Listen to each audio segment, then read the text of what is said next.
ito ay rated SPG. Striktong patnubay at gabay ng magulang ang kailangan. Maaaring may masiselang tema, lengguwahe, karahasan, sexual, horror o droga na hindi angkop sa mga... Muli ngang nabuo ang pamilyang Torrecampo dahil nga nagkapatawaran na nga itong si Marge at si Paulo. Gayun din naman nga itong si Greg, pinatawad niya nga ang ginawa sa kanya nito ni Regina.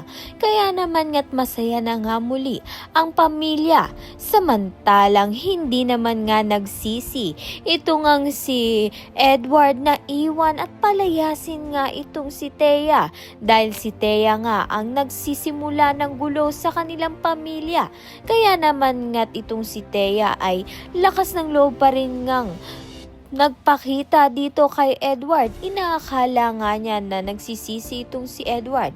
Subalit hindi nga dahil mas magaan nga kay Edward nang wala nga si Thea sa kanyang buhay. Dahil kaya naman ngang buhayin itong si Ashley mag-isa. Kaya naman nga't yan at iba pa ang dapat nating pakaabangan. Maraming salamat sa iyong panunood.